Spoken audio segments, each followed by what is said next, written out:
Coucou, salut, comment allez-vous? Ah ouais,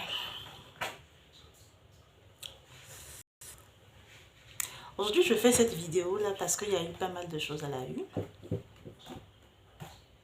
Excusez-moi si je parle pas un peu trop fort. Bon, il y a eu pas mal de choses à la une là. Mais il y a quelque chose qui a été quand même, qui a quand même fait tout le monde et tout ça. Plusieurs personnes en ont parlé. C'est cette histoire de, comment est-ce qu'il s'appelle? Hakimi. Je ne maîtrise pas, je prononce pas peut-être bien le prénom ou le nom, je sais pas. Hakimi.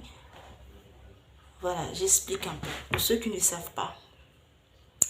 Il s'agit d'un couple de footballeurs et de mannequins. C'est-à-dire la dame et les mannequins, le monsieur est footballeur. Un footballeur international de surcroît en plus. Donc je crois qu'il y a eu quand même des démêlés dans le couple. Et la femme comme ça, finalement a voulu divorcer. Donc vous savez comment ça se passe les divorces. On lance les hostilités et tout ça. Après, paf, on passe à la cour. Donc, je ne sais pas si c'est à la cour qu'elle apprend. Normalement, après le divorce, la dame, elle a normalement droit à une bonne partie des biens du monsieur. Avec les enfants et tout ça. Et il m'est arrivé à la cour, il se trouve que elle apprend, à sa grande surprise, que les biens du monsieur sont au nom de sa mère. Donc, ce qui est considéré comme étant... Ce qui est considéré comme le fait que le monsieur n'a pratiquement pas de biens, à part quelques miettes qu'il a sur ses comptes personnels. Sinon, tous les biens qu'il a appartiennent à sa mère. Donc, vous voyez un peu. Du coup, la femme, elle sort perdante. Et ça a vraiment remué la toile. Hein. C'est vraiment remué la toile. Donc, imaginez-vous. Les coachs conjugaux, là. Hein, les coachs conjugaux, pardon, on attend que vous vous prononcez sur le sujet. Parce que vraiment, c'est un sujet. Hein. Le type, c'est un marmailleur. Ça, faut le dire, hein, c'est un marmailleur, un excellent marmailleur. Ah, il maîtrise la marmaille.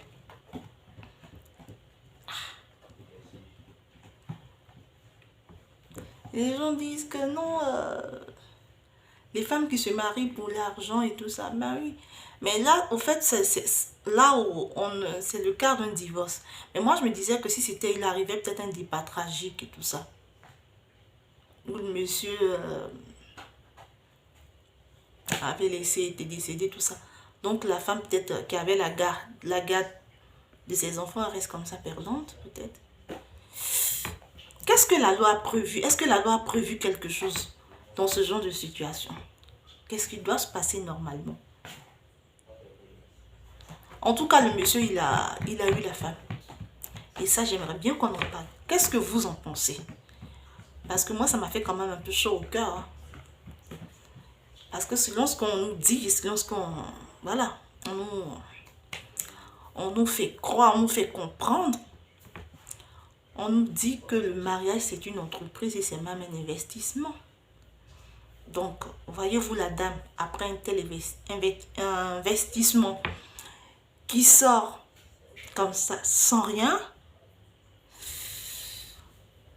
bah, à vous de juger. Franchement. Donc, moi, je sais pas. Quel est mon dessus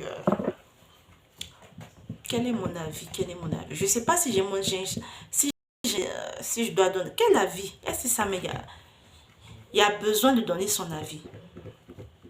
Voilà. Les faits sont là. Devant-nous tous. Est-ce qu'il y a un avis à donner? Le monsieur a été méchant. Il n'a pas été méchant. Il a sauvegardé ses biens. C'est marmailleur. La femme aussi. Ah, ça.